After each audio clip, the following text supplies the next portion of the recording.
शायद दर्पणों से परिचित हैं। आप सुबह तैयार होने और अपने कपड़े देखने के लिए उनका उपयोग करते होंगे। इन दर्पणों का समतल होना महत्वपूर्ण है ताकि वे बिल्कुल वैसे प्रतिबिंब को प्रतिबिंबित कर सके जैसे आप हो। लेकिन अगर आप स्वयं को एक वक्रित दर्पण में देखोगे तो क्या होगा? वक्रित दर्पण हर उम्र के लोगों के लिए दिलचस्प होते हैं। यहाँ बताया गया है कि कैथी एक नियमित दर्पण में कैसी दिखती है। लेकिन जब वह दो वक्रित दर्पणों में देखती है तो वह अलग दिखाई देती है। अवतल दर्पण में वह लंबी दिखाई देती है, जबकि उत्तल दर्पण में वह छोटी दिखाई देती है। ऐसा देखकर हमें आश्चर्य होता है। यह दर्पण के सामने रखी वस्तु की निर्दिष्ट स्थिति के लिए अवतल दर्पण और उत्तल दर्पण में प्रतिबिंब निर्माण की प्रक्रिया पर निर्भर करता है। यह वक्रित दर्पण की फोकस दूरी पर भी निर्भर करता है। यह सब दर्पण समीकरण की सहायता से बेहतर समझाया जा सकता है। आइए हम बिंब दूरी, प्रतिबिंब दूरी और दर्पण की फोकस दूरी के संदर्भ में वक्रित दर्पण के लिए दर्पण समीकरण व्युत्पन्न करते हैं। हम वक्रित दर्पणों के आवर्धन के बारे में भी जानेंगे। दर्पण समीकरण प्राप्त करने के लिए हम अवतल दर्पण का उदाहरण लेंगे। चित्र में बिंब AB वक्रता केंद्र C के बाहर स्थित है। तीन किरणों AM, AP और AN का उपयोग करके हम मुख्य फोकस F और C के बीच स्थित A', B' पर बिंब का एक प्रतिबिंब बनाते हैं। हम बिंब दूरी AM = BP = U, प्रतिबिंब दूरी B' = V और दर्पण की फोकस दूरी FP = F लेंगे।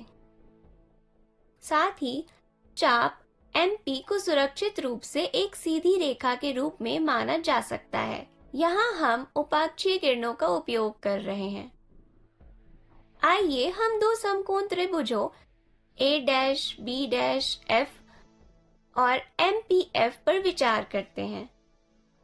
ये दोनों त्रिभुज समरूप हैं, इसलिए B', A' upon PM = B' F upon PF या B', A' upon BA = B' F upon PF, यहाँ PM = BA।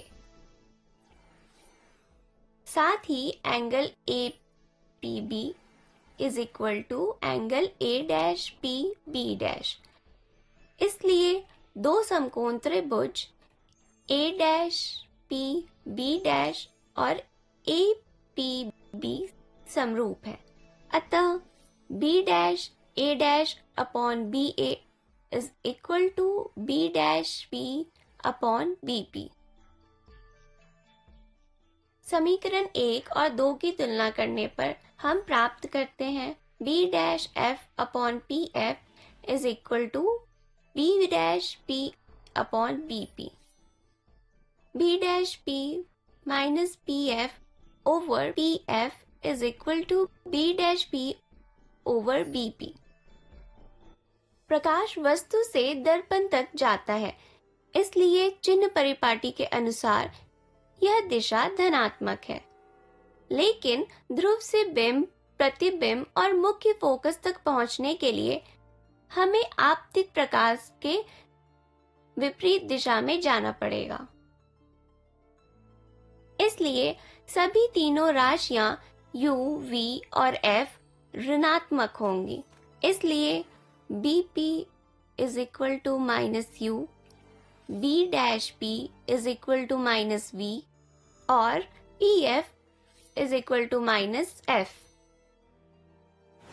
प्रतिस्थापित करने पर -V + F over -F = -V over -U या V - F over F is equal to V over U, या V over F minus 1 is equal to V over U, या V over F is equal to V over U plus 1। दोनों तरफ V से विभाजित करने पर हम प्राप्त करते हैं 1 over F is equal to 1 over U plus 1 over V। इस संबंध को दर्पण समीकरण के रूप में जाना जाता है। दर्पण के रैखिक आवर्धन m को प्रतिबिंब की ऊंचाई h डैश और बिंब की ऊंचाई h के अनुपात के रूप में परिभाषित किया जाता है, अर्थात m is equal to h dash over h। दो समरूप त्रिभुजों a डैश p और a b p में minus h dash over h is equal to a dash p dash over a b is equal to b dash p ओवर b p is equal to minus v over minus u is equal to v over u, या h dash over h is equal to v over minus u। आइए अब हम उस स्थिति पर वापस जाते हैं जब कैथी अवतल दर्पण में देखती है तो लंबी दिखाई देती है, और जब वह उत्तल दर्पण में देखती है तो वह बहुत छोटी दिखाई देती है। जब भी हम दर्पण में देखते हैं हम प्रायः उसे करीब से देखते हैं। यदि किसी बिंब को मुख्य फोकस F और अवतल दर्पण के ध्रुव के बीच में रखा जाता है तो बनने वाला प्रतिबिंब दर्पण के पीछे तथा बड़ा। यदि एक बिंब को मुख्य फोकस F और उत्तल दर्पण के ध्रुव के बीच में रखा जाता है तो बनने वाला प्रतिबिंब दर्पण के पीछे और आभासी, सीधा और आकार में छोटा होता है। सार: वक्रित दर्पणों के लिए दर्पण समीकरण निम्न प्रकार है। 1 over F is equal to 1 over U plus 1 over V। वक्रित दर्पणों का रैखिक आवर्धन निम्न प्रकार दिया जाता है। H dash over H is equal to V over minus U। यदि किसी बिंब को मुख्य फोकस F और अवतल दर्पण के ध्रुव के बीच में रखा जाता है तो बनने वाला प्रतिबिंब दर्पण के पीछे और बड़ा, आभासी तथा सीधा होता है। यदि किसी बिंब को मुख्य फोकस F और उत्तल दर्पण के ध्रुव के बीच रखा जाता है तो बनने वाला प्रतिबिंब दर्पण के पीछे और आभासी, सीधा तथा आकार में छोटा होता है।